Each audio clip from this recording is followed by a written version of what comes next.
Just how long have we got, George? You've got got about 45 minutes. Okay, very long. Where have you fancied? So what I would suggest is sort of half an hour and then. So Anne, who's new to ABRS, as you know, is doing a glossary of acronyms. At the end of the day, we're going to have a little acronym test. George is clearly going to win, but we're just extraordinary. CIC, CICR. Okay, so we're going to talk about 5 domains, and I'm going to try and be as quiet as possible as an under instruction from Roly. So everyone's been introduced. Lisa, were you able just to introduce yourself because you haven't yet been involved today? Jim has already introduced Roly. Yeah. I'm Lisa Ashton and I am an equestrian coach. I am a senior lecturer at Hartbury and I intersect the practical or the practice of evidence-based knowledge and what's going on in terms of driving forwards change with now we know better, can we actually do better for our horses' lived experiences? And yeah, I'm the ISIS, the International Society for Equestrian Sciences Education Officer. I did do that post 2008 to 2012. I've been in the space of equestrian science for 20 years, but this year I thought it was a great idea to go forwards again, and I was elected, and I am now the 2025 Education Officer for ISIS. One push for her. Yeah, so this year I managed to finally complete a book all about welfare horse sports, and it is due out with Taylor and Francis on the 12th of December, and it's a blueprint for positive change. We've had a lot in the last 5 years of really unsettling exposure of what has been going on. And so really for our blueprint of putting horses' positive welfare forwards, I hope you enjoy reading my contribution, which is out in December. So Lisa's here to plug a book. That is not fair. George is taking a backhand.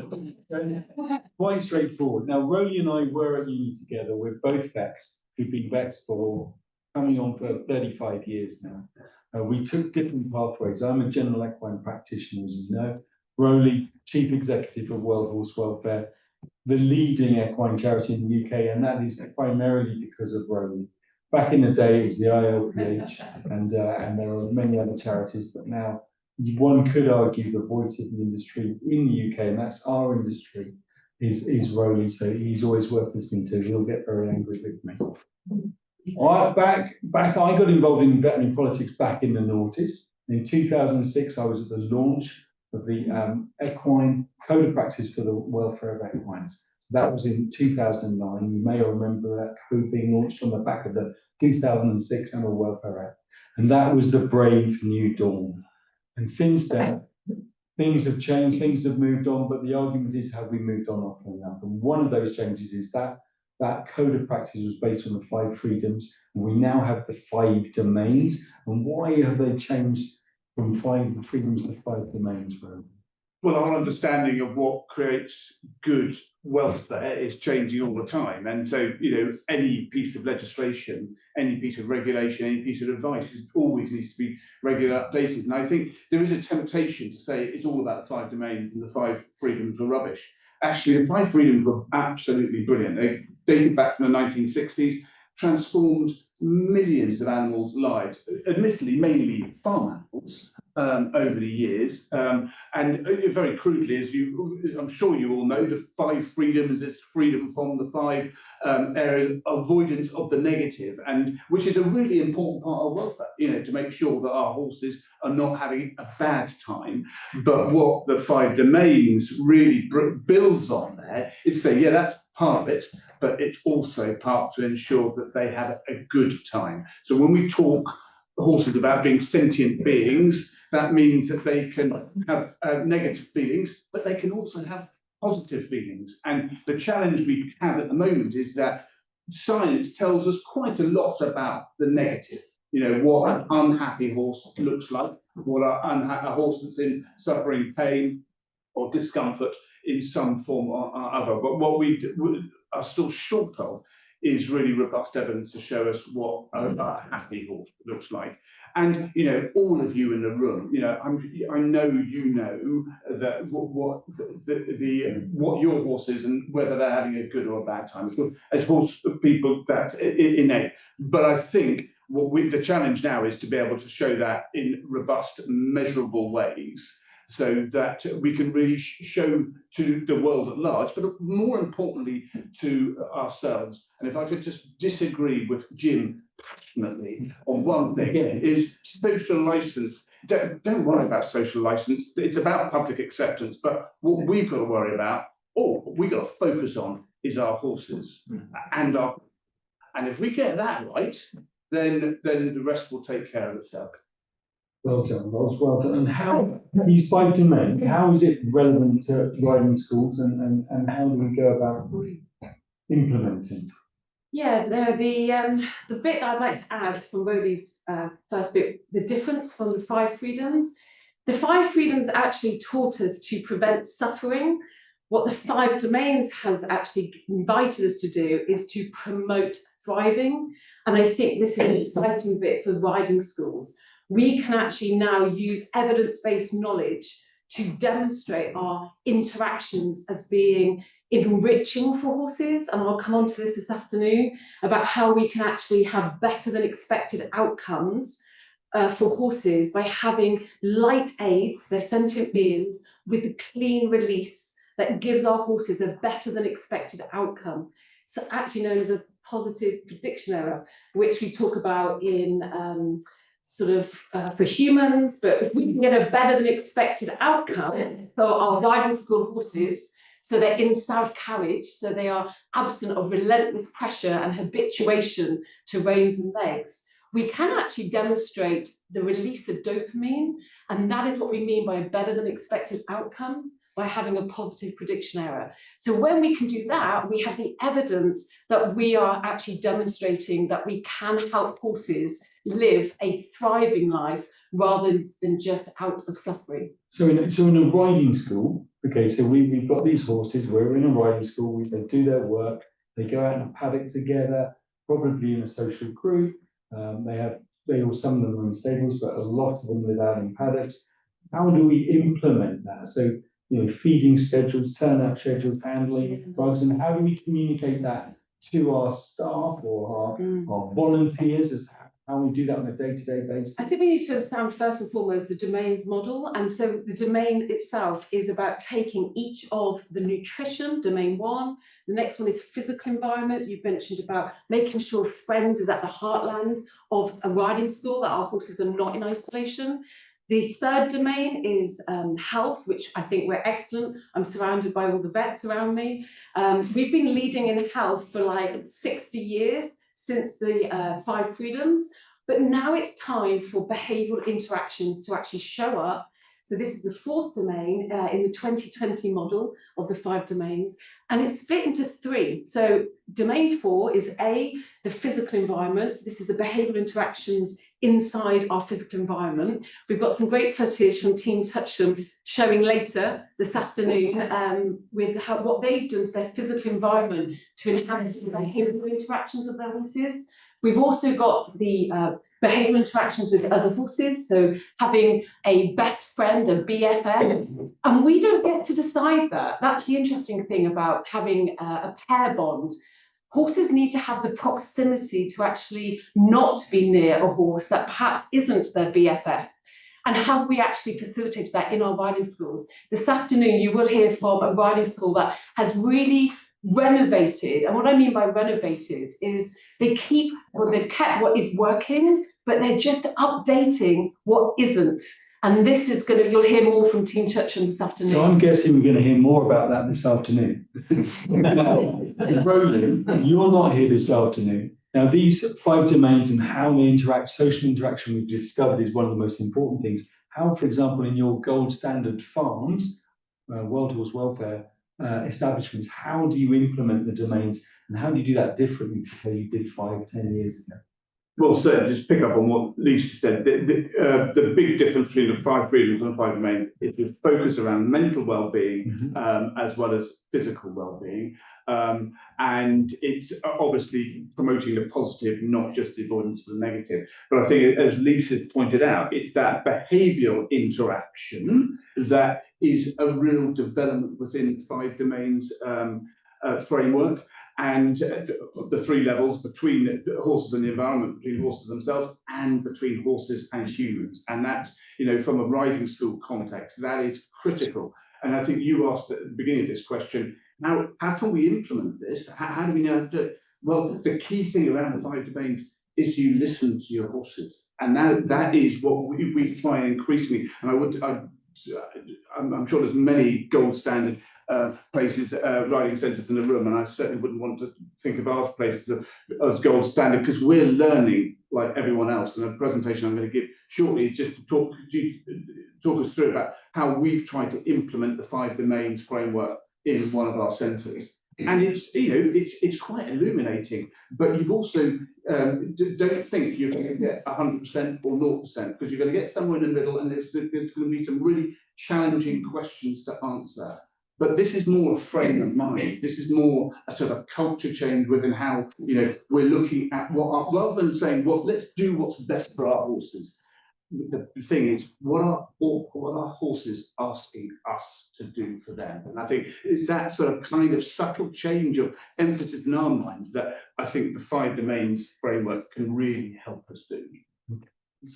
So many of us at riding schools have to go through this process, which vexes us much, like the licensing process.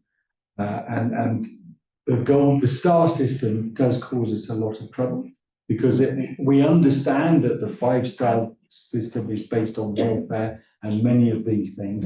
And unfortunately, or fortunately, depending which way you look at it, the local authorities have translated that into a tick box exercise, a 27-page document that involves lots of ticks, involving socialisation, feeding schedules, turnout schedules, drug schedules, individual horse health care or plans being a higher standard. So each horse has its own health and welfare plan. So who's it go out with, what fields it goes in, what drugs it wears, and why we do these things, and what our plan with that horse is in terms of exercise and so on. Is that one way of trying to implement the domain, or? Well, I do feel for anyone who has to deal with local authorities.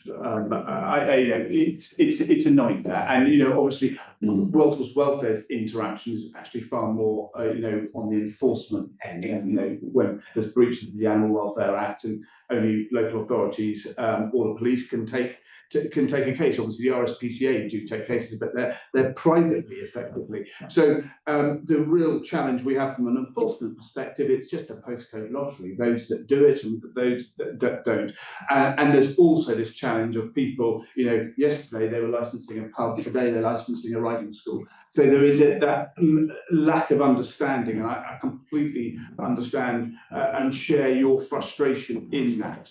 I think in terms of the tick box exercise that you're referring to, there has to be, you know, unfortunately in this day and age, there has to be an element of that.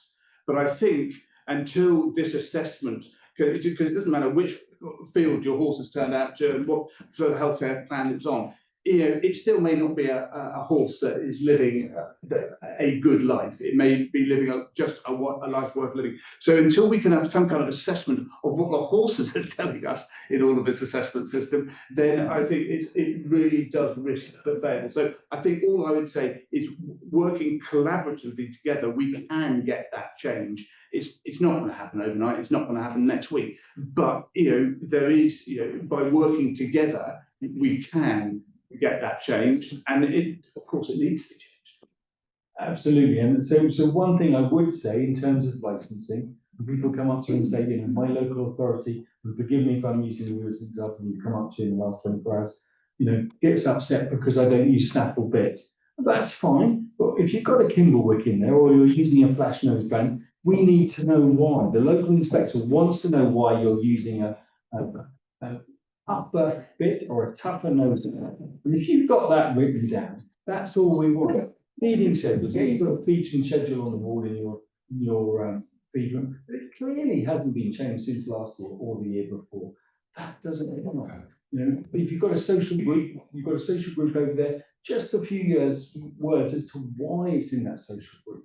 That's all the local. If you've got it written down, that's what we want. And that's in your preventative health care plan, your new horse policy. Okay, your new horse policies, you put it in isolation, but how do you implement it? That new horse has got to have social interaction as much as the next one in the 2, 3, 4 weeks you're intending to put it there. And how do you intend to implement that? So the main reason behind that tick box exercise is that you have thought about it. And unfortunately, you have all thought about it, but you don't write it down. That's it in a nutshell, is where we're coming from and the local authorities coming from in terms of inspectors. I'm just saying, we've always done it this way. I've been a riding school proprietor for 40 years. I know that is not enough. It really isn't.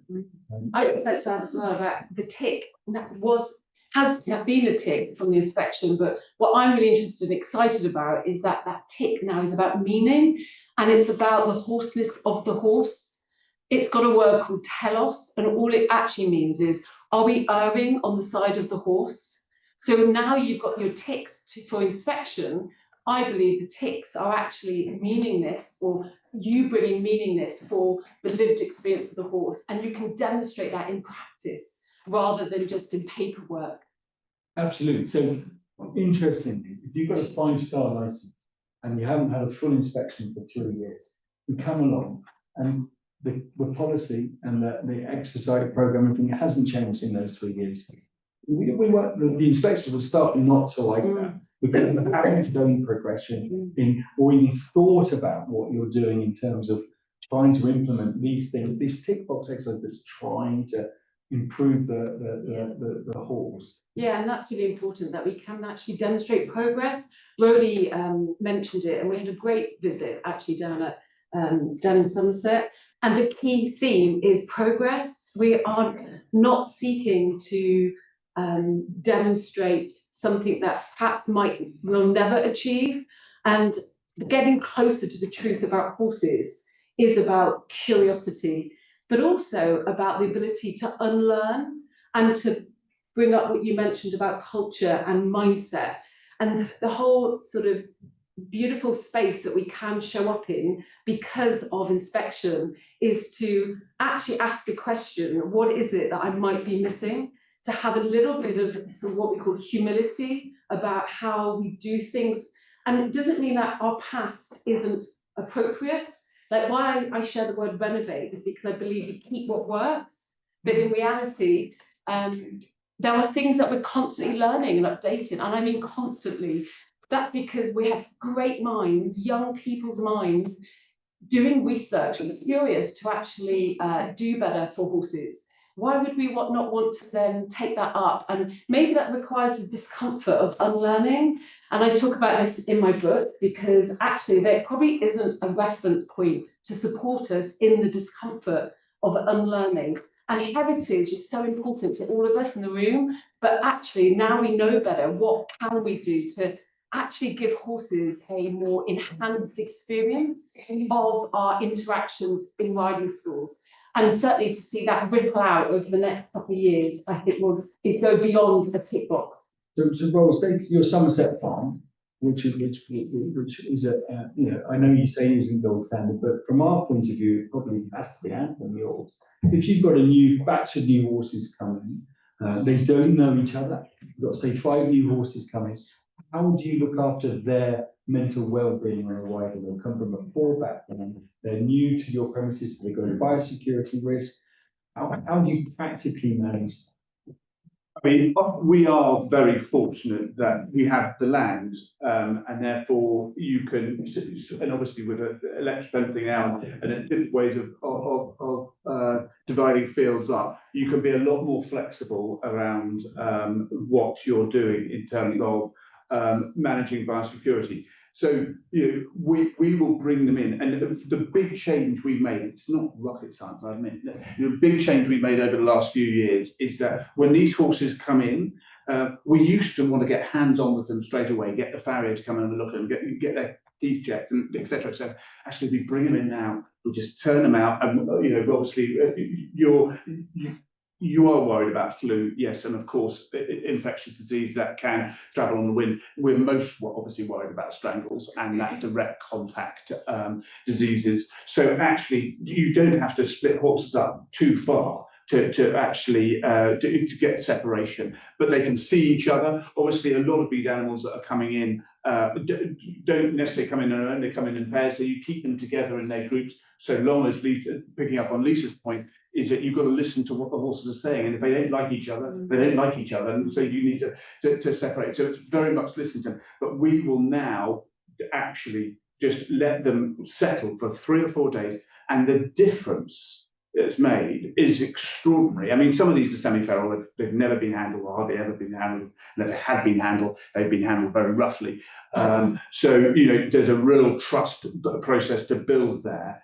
But in those first 3 weeks, and it tends to be 3 weeks now, that we will isolate, but that just means that they are not within, they can't have that friends piece of the 3S, but they can certainly have freedom and forage, but they can see friends. And I think, that's the only other thing I'd want to say is that, life is not perfect. So it's all about trying to maximize the positives and minimize the negatives. Doesn't mean you can always get rid of the negatives, of course not, but you just need to manage those and up the positives as much as you can. Brilliant. So that's great, good practical advice. And the key there in your inspection is you have to have a written new horse policy as part of your license. Now, if you've got the standard ABRS 5-page document George has kindly produced, then how have you adapted that to your premises? That's what I'm after. Because a bespoke policy. And also under the 2024 update on the 2018 regulation, that policy now has to be signed off by your own vet. So that's the key with all your biosecurity protocols: vaccination, new horse policy, euthanasia policy. They all have to be agreed with your own vet. And all the inspections I've been done in the last year, nobody's done that. So you then have a 2-week period emailing their own vet because they haven't even known what they're talking about. And we're playing catch up. It's there in the regulation. It has to be signed by your own vet, agreed with your own vet, and that's what makes it real.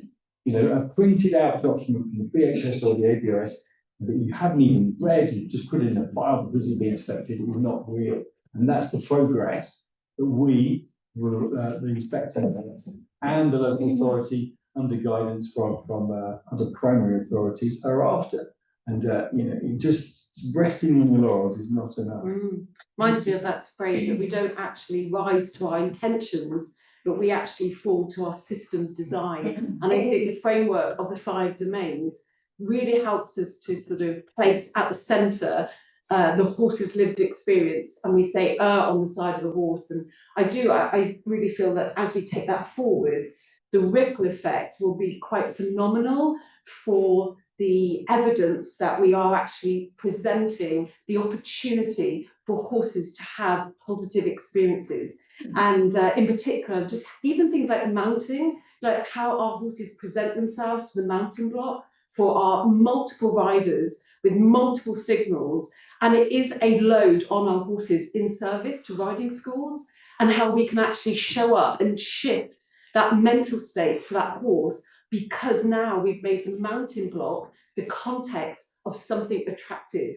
These are tiny, small 1% progress because of evidence-based knowledge.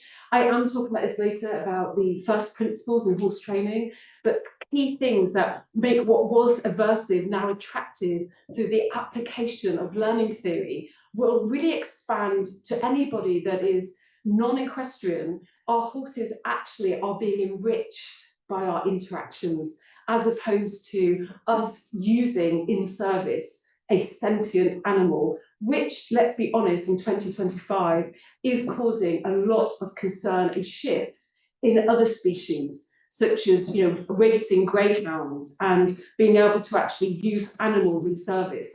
But I am passionate about this. I do have sort of enough scaffolding or layering to understand how we do this. And it is through our frameworks. It's through the 5 domains framework and the application of the first principles from the international participants. So the key message I'm getting here is we need to be proactive. We need to look after the happiness of our horses. And if we do that, we may, with a little bit of luck as well, be given a social license to do what we love. And have you got any final comments on that for your presentation, Ross? All I'd say is this can be an absolute win-win scenario. So, by definition, if we're listening to our horses and we identify horses that are in pain and we resolve that pain, that's going to be a happier horse, and therefore it's going to be a safer horse. And so there is a real, horses that we are giving a good life are more likely to be in a behavioural state where they are not going to be a risk to humans. If we invest in trickle feeding our horses, that's often can be a lot cheaper than dealing with and treating with a metronome for gastric ulcers. So there's a lot of this that's a win-win scenario. Doesn't happen overnight, but it's not. Of course, it is all for the horses, but it can really benefit the business as well. Great job. It's just challenging, I think, the whole thing about reflection. Sorry. George. Yeah, I would like to invite us all to be sort of interested in the practice of reflexive practice. All it means is introspection. Are we actually being authentically honest with how that horse feels about our interactions and how they feel with each other? And sometimes it's because we are in our blind spots. And so my invitation to all of us is to actually be okay with that level of discomfort and to lean into our own introspection and to be able to do this, because actually when we get closer to our horse's lived experience, he or she will sort of ripple into our clients, into our carers. Everyone will actually feel what Roly was talking about, which is this ripple effect of thriving. And I don't just want it for our riding schools and for our clients, I want it for our planet. Like, why would we not want to actually have a thriving planet and our sustainability to go forwards and to sort of future-proof our grassroots? And it's our first experience of horses. So yeah, I think we can take up the challenge. And in that respect, we're the front of house at riding schools. These people have not come across horses, how horses are looked after and so on. And they're judging with society's eyes, which are very different to how society's eyes were 10, 20, 30 years ago. So and we are at that coalface. Dane said in his talk that those chaps from overseas, one had a Greek name and one had some of the, they don't use these, they say they don't use these things because people don't want to know. Unfortunately for riding schools, if we are using different types of tack, different training methods, different socialization methods for a difficult horse or an unsociable horse, we need to explain why we're doing that, because the public is seeing. Thanks. Okay. We've got a few minutes still. I'm going to let next. I think finish some discussion. I don't want to help now. So, has anyone got any questions? Yeah, sorry, it's not so much of a question as an observation, and I dare say it's just take it one step further. We keep referring to our horses, really ponies when they feel little, and we talk about them as if they are a group of things. I would love to hear us start talking far more about, please know the personality of your pony. We're talking about dressage, had Dane this morning, Yvonne Bartow, dressage, wrote an excellent book, Ride the Right Horse.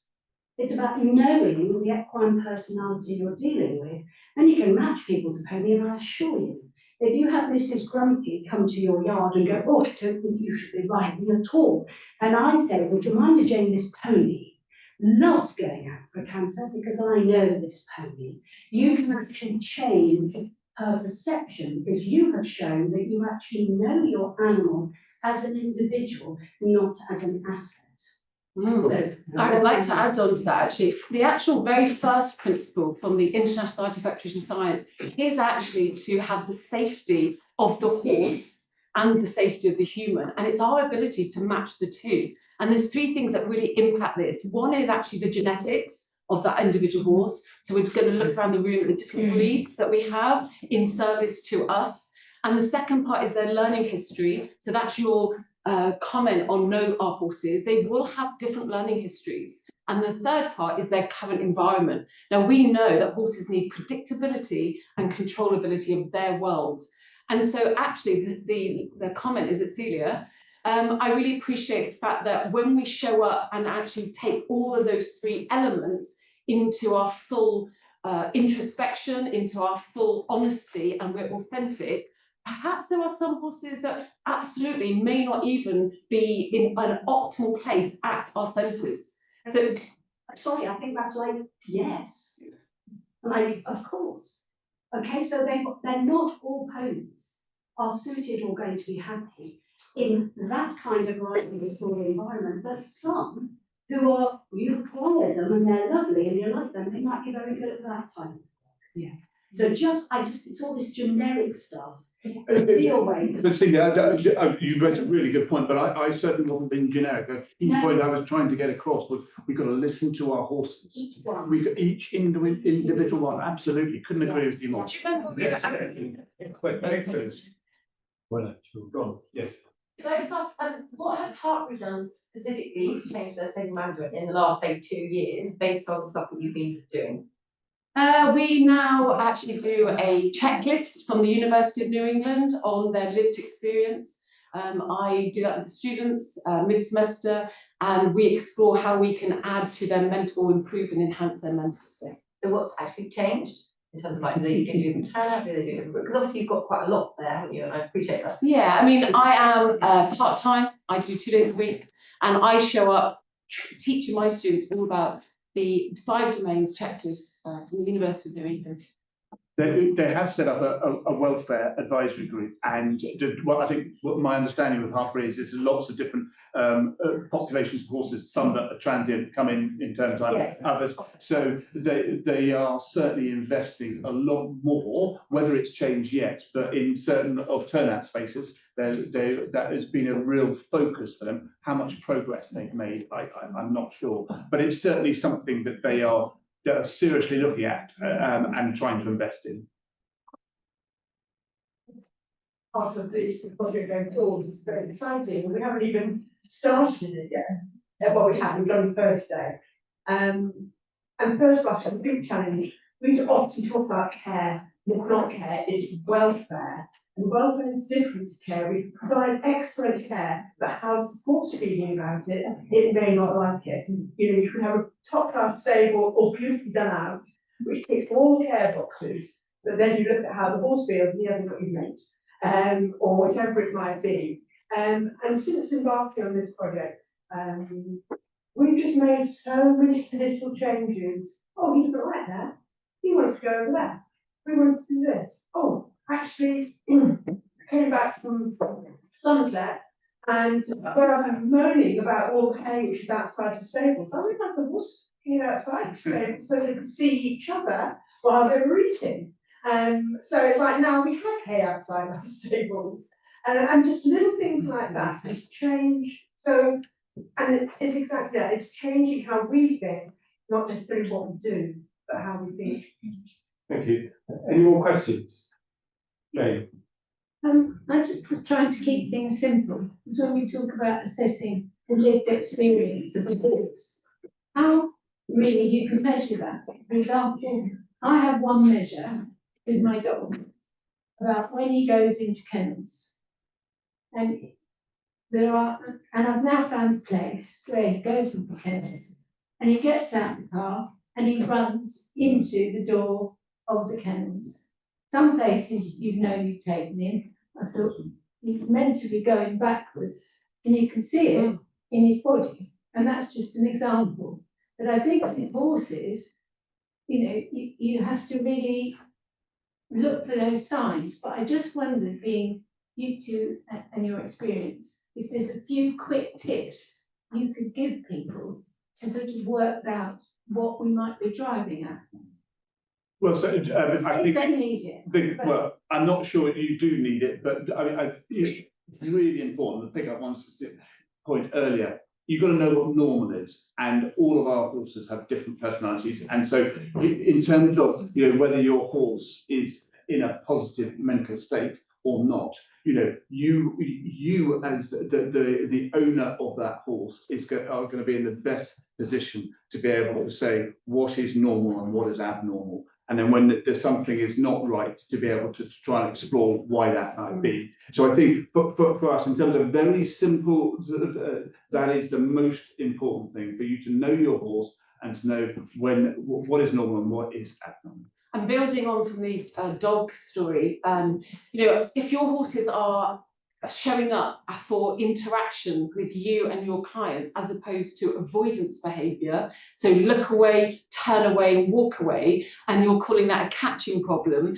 that is a factually, you're in that scenario. That's no different to your dog absolutely letting you know behaviourally to avoid that what was about to come. We call that a chaining effect. And the reality here is we can actually change that. We can actually have horses presenting. We've been looking at this in terms of cooperative care, very similar to what's happening in animal collections such as zoos. I wanted to share about when we were out in Colorado, Roly and I, we went to an ISIS conference in Colorado in July. And one of the things that happened in that zoo collection is the zebras were not suited to that environment. So as much as it might be very obvious that you need to match a horse to a human, we do get it wrong. And the actual team at Cheyenne's Mountain Zoo in Colorado recognized that the team or the collection of zebras were totally unmatched to that environment. And so they went to a different animal collection. And I think this is the bit where it might be an obvious thing to do, which is to match horse and human, but are we always optimal? And do we actually get it right? When you read your dog's behaviour at the front of the doggy daycare, you recognise that your dog didn't feel great about that experience. That is the fifth domain. And we didn't get onto this, apologies, but what I want to share is those 4 domains, nutrition, physical environment, health and behaviour, actually they matter because they accumulate. And it's the accumulation of those 4 domains that then feed into the 5th domain, which is their mental state. So even if we get sort of one of them not quite optimal, it will ripple into their mental state. And I think that's the key about your dog's experience, that you were able to read their behavioural interaction in order to manage their mental state about that experience. So I'm going to have to hold it there because we're going to run out of time. Recording. So thank you very much. I found that fascinating. Actually, I found it quite emotional because, you know, what we're trying to do